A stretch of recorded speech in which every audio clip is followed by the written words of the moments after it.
This is San Francisco.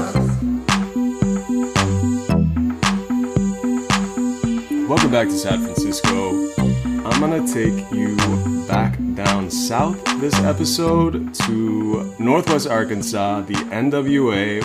Arkansas has turned out to be a California junior when it comes to prisons, especially under the Huckabee dynasty. Current governor Sarah Huckabee Sanders, who is an anti-woke warrior, who was Donald Trump's spokesperson at the White House, is currently trying to throw hundreds of pieces of foam on the floor of Arkansas prisons and jails and call this foam on the ground a bed so she can pack more people into the lockup facilities, so she can look tough on crime and transfer the state's cash to her friends who work as contractors for the state. SF used more than half of its $312 million in COVID money from the American Rescue Plan Act, or ARPA, for the police and sheriff. And in Arkansas, politicians want to use their ARPA money for bonuses for every cop and to build up the prison industrial complex.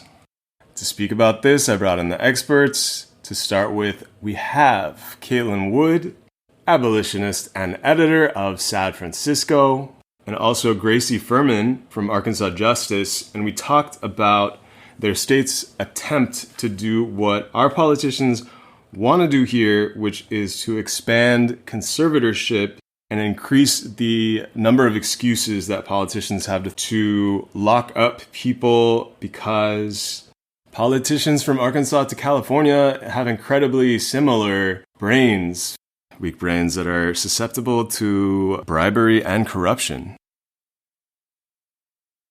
Today we're going to be talking about some of the connections and similarities between the prison and jail systems in the West, in California, as well as in the Ozarks over in Arkansas. Caitlin will be chiming in to give some local perspective as well. Excited to welcome Gracie Fuhrman, Program Director of Arkansas Justice Reform Coalition. First off, wanted to know if you could describe how you got into this work. It started with just my life experiences living in Arkansas, being in the communities that I was in Central Arkansas. So I spent a lot of time in recovery spaces in Central Arkansas, and that's kind of where my personal passion and personal sort of advocacy in this space grew. And then I went into college and I was like, oh, the experience that I had were definitely not the experiences of my peers a lot of times at university. And so I started to dig into that a little bit, right? And I was like, how does my experience in recovery spaces shape my approach to justice and also kind of shape my journey into abolition? And it really informed it quite a lot. Growing up in those spaces, people do like the full circle of recovery, right? And you see them go from worst moments and then this little cycle of like the ups and downs to get to their best selves. It takes a community to do that. It's not something that one person should have to do on their own. And that's kind of like what centers the mission of Arkansas Justice Reform Coalition to me. And so once I saw the opening for this position, I was like, oh, this is speaking to me. This is speaking to the spaces and the work that I want to be in. And especially with Arkansas sort of leading the way for democracies and like having the highest rates of incarceration, I think it's a topic and a conversation that Arkansans need to be having. And I'm super glad to lead the way on that. Love that. Yeah, as someone who has gone through the recovery process and is probably going to be in some kind of recovery program for most of my life, I identify with that, being one of the many ways that people might be connected with justice work, justice reform work, abolition work. Right now, we are in a time when both California and Arkansas are using basically the bodies of drug users to make more money. Like a lot of these contracts that are coming to people who are, make bank off of the systems that we have in place that are moving to jail and imprison more people with psychiatric disabilities, more unhoused people, and a lot of drug users as well. So I understand you're facing this in Arkansas, push to criminalize disability, poverty, drug use. Could you talk about what you've seen? So definitely, I would not say the answer to drug use or issues with addiction is ever jail expansion, right? I think everybody in here is pretty clear on that one too. Not to toot their horn, but one of the good things that is happening right now in Arkansas is the opioid money and the use of the opioid money to sort of build up these peer recovery specialists and the recognition that people with lived experience, right, are the people who need to be in these spaces leading the work on it. I don't think that that is going to counter the narratives we're seeing around drug use and addiction with the jail expansion in Benton and Washington counties, right? A lot of the argument I've been seeing them use is like this way of life argument, right? Like, oh, we need this jail expansion. We need these beds because these people are a threat to our way of life. And I think that is just such a flawed narrative. I really want to push for like policymakers, for people who are implementing that sort of narrative to challenge the way they view their communities and recognize that the people who are being incarcerated were in our communities before they were incarcerated. And once they get back out, they're going to be back in our communities, right?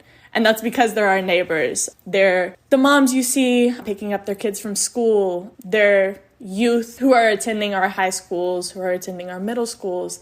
It's not some random or some outside force that is like going into these prisons, going into these jails within our communities. It's our people. And I think that's the first thing that we have to address as we're challenging this way of life narrative about like, what is public safety? Like, who is a good Samaritan? Like, who is a good citizen in these spaces? I totally agree. I mean, the first thing that the sort of PR or the marketing side of the prison industrial complex does is to other the people that are going into these systems so that we can take the sort of human elements out of the equation, and it makes it easier for them to argue for building more jails, more walls, more surveillance. And something that you mentioned that I think is really interesting is you mentioned how Arkansas is using the opioid settlements, which in cases are like, in some cases are in the billions of dollars coming from like the Sackler family and Purdue Pharma. And in San Francisco, the city also was able to sue Walgreens for their part in promoting the use of more opioids that ended up getting people really hooked here in San Francisco. And yeah, no, it's interesting to hear, like, because each state and each municipality is able to kind of use the money how it wants to. In San Francisco, the money has not been apportioned out to any particular program. Interested to hear you talk a little bit about how, in some ways, like that money has been put to like good use in Arkansas. There's definitely like a lot of lack of transparency, I would say, around the money's use. Like they're definitely only highlighting the good things, right? And trying to ignore like this 3,000 bed expansion of the prison. I'm like, who's funding that, right? But a good use that we've seen come out of it in Washington County is we got peer recovery specialists in drug court. It started with like the first pilot of like 3 peer recovery specialists in that space. And now we're up to 6. And that specialty court in particular has like a really high volume of people who are going through it. The last time I got the number, it was around 300. So that's quite a lot of folks. And I think these 6 peer recovery specialists are definitely going to do a lot of good in that space to make sure people's experiences are being recognized.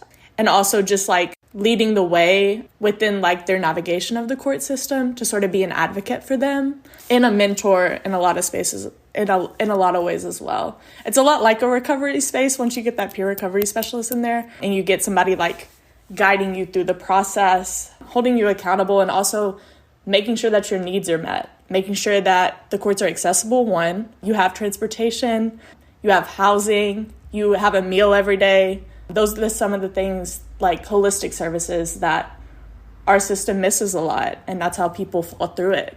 And here in Arkansas, we also criminalize really heavily on failure to appears, and that can actually be a felony in a lot of cases.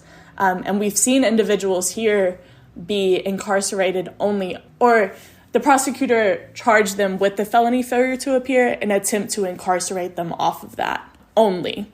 And oftentimes those FTAs are as simple as somebody not having a ride to get an hour to Washington County courts from Huntsville, which is more of a rural space, and our buses don't run there. And so those spaces are definitely disinvested in. And I think these peer recovery specialists are doing a little to fill the gap. It's certainly not enough, but I will say it's a start in a way there wasn't a start before.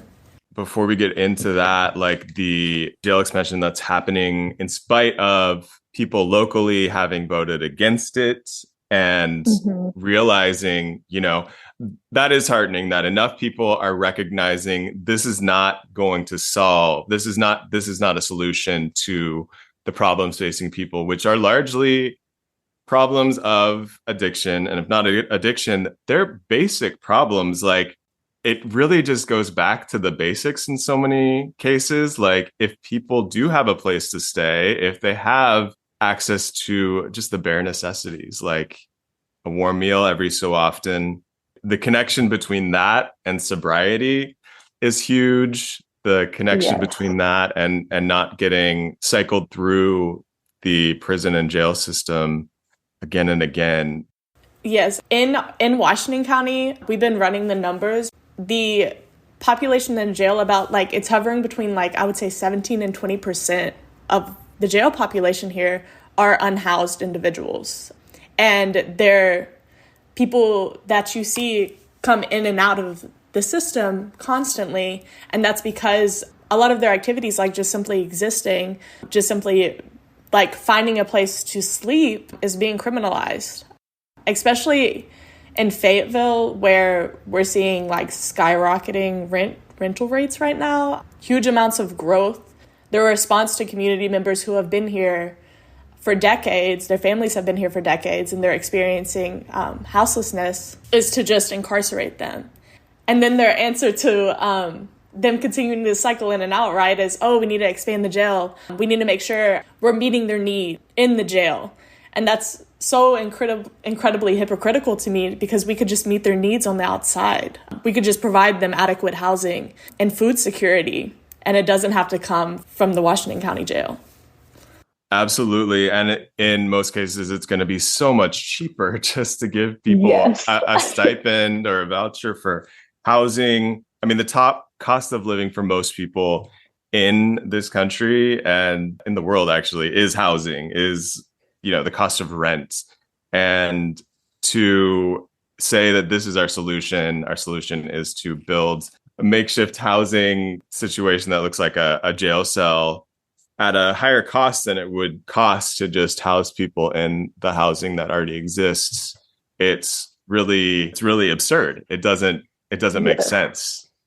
There's also no renters' rights here. Arkansas is I think maybe the worst in the nation, because there really are zero protections for anyone trying to rent. So landlord evils are sky high. Yes.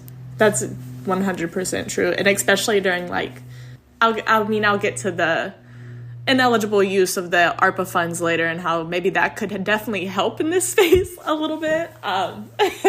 If our policy and decision makers would actually go in that direction. But during the COVID pandemic, especially 2020 and 2021 here, there were huge sky high eviction rates in Benton and Washington counties. I think in Benton County, less than 1% of individuals who faced an eviction had counsel and had somebody representing them. And eviction not paying rent here is criminalized pretty heavily. In a way, I don't think it is in other spaces. And we also don't have any statute of habitability here. So people they have a right maybe to a roof over their heads, but they don't have a right to heating, to cooling, to a functioning and livable space. That's not something that they have. Yeah, landlords can sue you for not being able to pay rent here. Yeah, that is It something. is bananas. Yeah.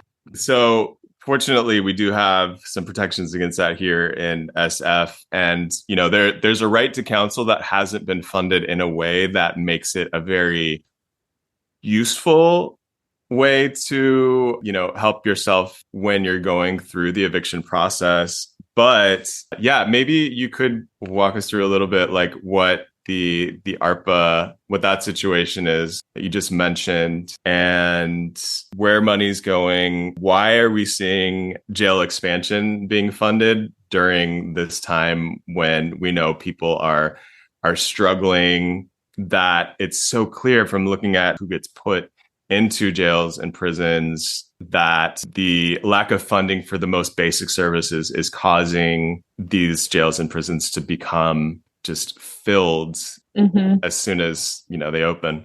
So first things first, like many communities across the U.S., right? Northwest Arkansas got a little bit of money, first from the CARES Act and then from the American Rescue Plan Act. And that money was meant to be invested in underserved communities and meant to improve way of life for communities in Northwest Arkansas. And what it started with, we thought we were on a good path, right? One of the things the Quorum Court of Washington County did was set up a application process for nonprofits to apply for ARPA funding. A bunch of nonprofits applied for different amounts of funding, and the nonprofits would cover things like care for senior citizens within our communities, to reentry services, to managing food insecurity during COVID-19 when a lot of people were losing their jobs. And so the whole application process happened, and then they're sitting on it, and then they're sitting on it, and then they keep sitting on it for almost a year. And come to find out, Quorum Court said, maybe last year, the JPs, Justices of the Peace on the Quorum Court, said that they would give you this funding for these particular things because you were hit hard by COVID-19. That's too bad. We're actually going to keep this money, use it for a $20 million jail expansion, and then use the rest of the funds for an emergency operations center. Now, mind you, we already have an emergency operations center. It's just not centrally located. And so they're going to build a new one that is centrally located. That's where our ARPA funds are going. It's going to incarcerate our community, put them in cages, and then it's also going to build this emergency operations center, which will then require more operations and management in the coming years. When I hear emergency operations center, I hear like Cop City in Atlanta. It kind of sounds like, that's what I envision, is more money for another layer of the police, even if maybe it's not controlled by the sheriffs or the police. What is the idea behind this emergency operations center? It seems really unclear on what the specific direction will be of it. A lot of the talk surrounding it has been for natural disasters, for natural disaster relief within Northwest Arkansas. I haven't heard any specific mention of the way it ties into law enforcement, within our county, but I think there's definitely a relationship there we're just not hearing about quite yet. Yeah, no, it's so frustrating. The same thing happened here, of course, in San Francisco. The mayor was all about defunding the cops in 2020. By 2021, she was about funding the cops and spending a lot of the COVID relief funds also on just punitive and law enforcement measures that she said was going to make the city safer. However, every year that this money doesn't get released to services locally, every year that our mayor decides not to build social housing, that means inflation has obviously been an issue that's hit everyone over the last couple of years. And the money that was budgeted initially, that money is less valuable now than it was when it was first budgeted. And then all the bureaucracy, like you said, they set up this entire application process for people to apply for the money. And you can just imagine that the bureaucracy that was put in place cost people so much time and resources just to apply to this new program that is now obsolete. Yes, it's obsolete. I would be getting pissed off like around a lot of this expansion stuff. It sounds like that is where a lot of my own emotion would go. But yeah, what are some of the local campaigns that people might want to know about right now? As we sort of, touched on with COVID and me being disabled and essentially chronically ill. So I was living as a hermit during COVID and kind of am just coming out of that now because we are a state that has not observed any kind of precautions. And now we have a different governor, who is unfortunately Sarah Huckabee Sanders, who made it a point on her first day of office to reject all COVID protections and say she was not going to enforce masks and not enforce vaccines, and a lot of inflammatory rhetoric that is not helpful and is incredibly harmful and dangerous and lethal.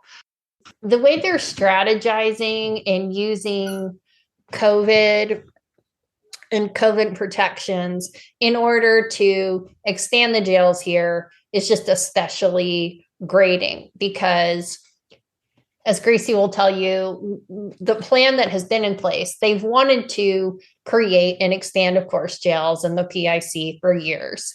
But then COVID came along and they decided to hop on this as an opportunity and to use that as a way to expand the jails.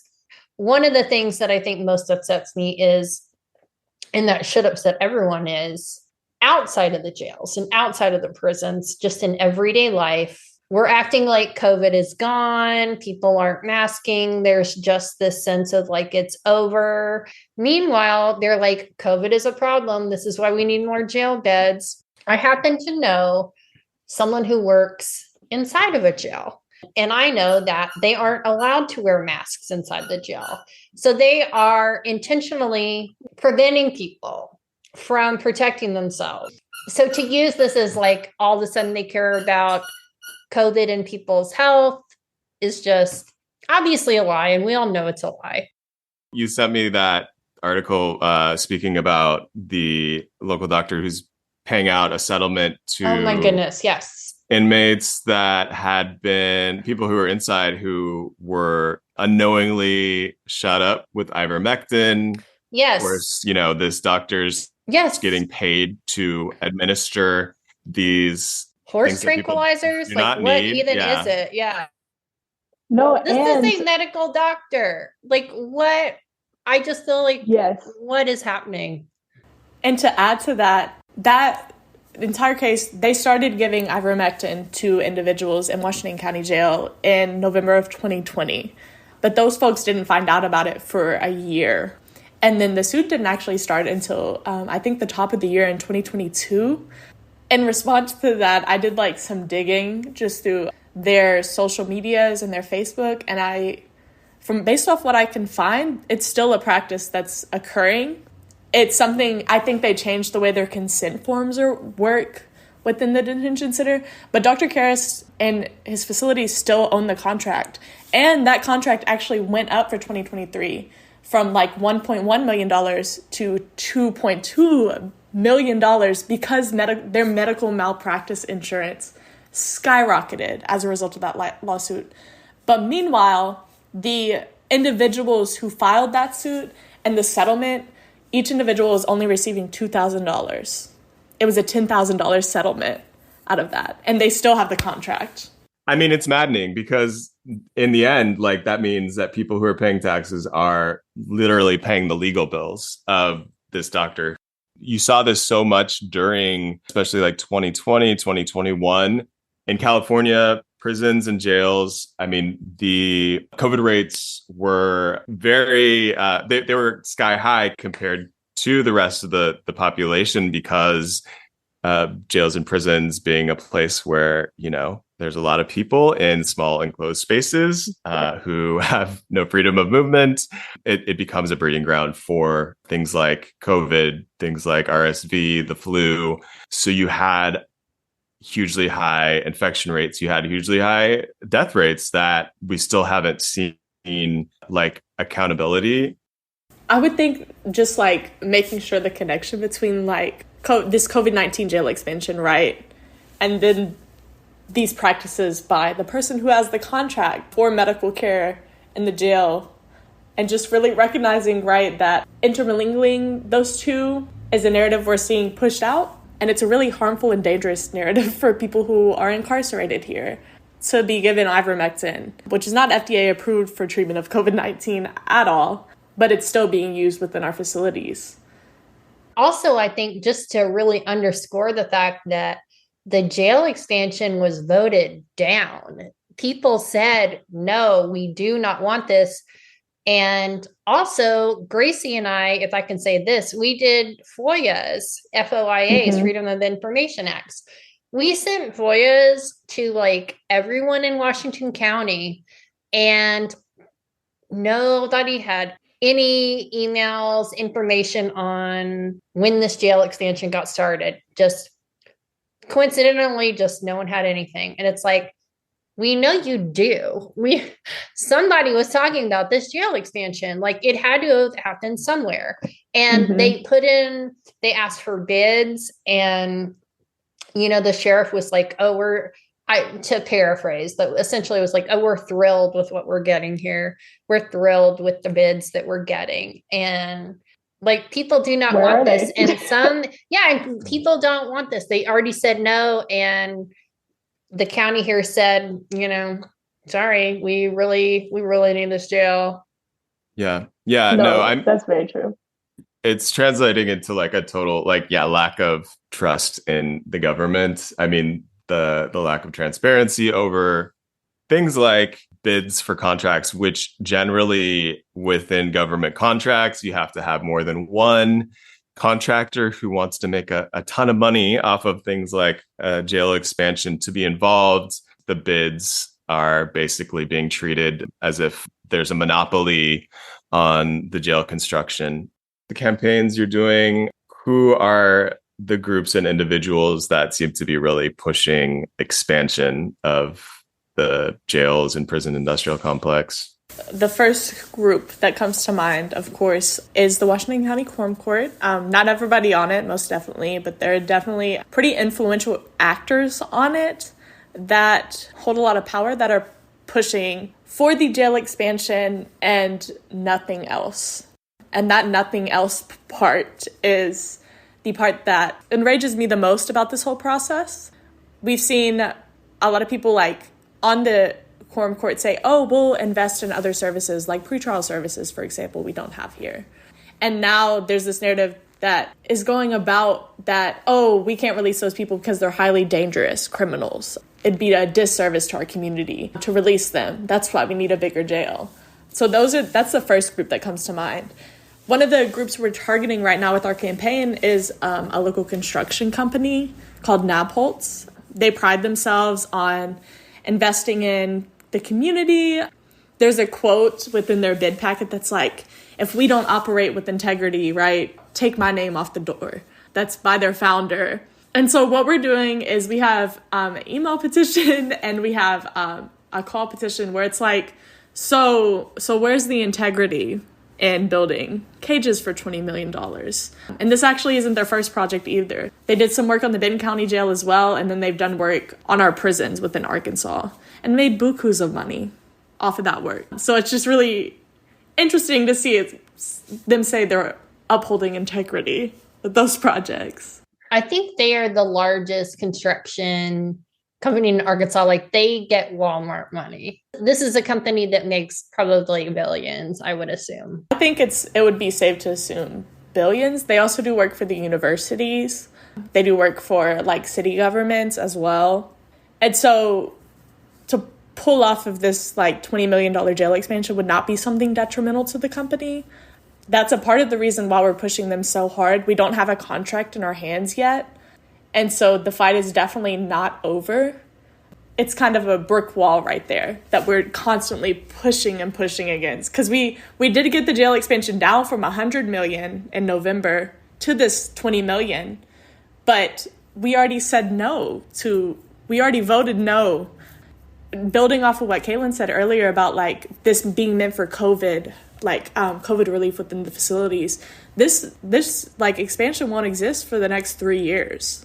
And if we build those beds, we're going to fill those beds. And I highly doubt that those beds are going to be filled with COVID-19 patients explicitly in 2026. And I also highly doubt that we won't get another tax for the operations and management of the jail in those years as well. Yeah, no, I think it's so important to stress the no, stress the absolutely not. The pushers of these policies and these contracts, they're not interested in giving any kind of space at all to people who are trying to envision and enact like a world that is free from carceral ways of dealing with social problems like people not having housing. I just think it's important to remember to say no, not at all, 100% no. Not any money. Yeah. Thank you both for coming on to talk a little bit about what's going on in Arkansas. How can people find and follow your work online? Just a fair warning, we're pretty grassroots, but we're really big on Instagram. We do post a lot. Okay, we like to get the word out, and it's called Arkansas Justice Now. That's our Instagram handle. We're also active on Facebook as well at Arkansas Justice Reform Coalition. And then our website is a good place where you can kind of go in and sign up for our newsletter as well, if that's something that intrigues you. And our website is arjusticereform.org. You will definitely be getting, if you sign up for the newsletter, a lot of Arkansas-related info, right? But I think the good thing about that is it's showing the interrelations and interconnectedness with abolition work in San Francisco and across the nation as well. We don't operate alone, right? We got to do it together.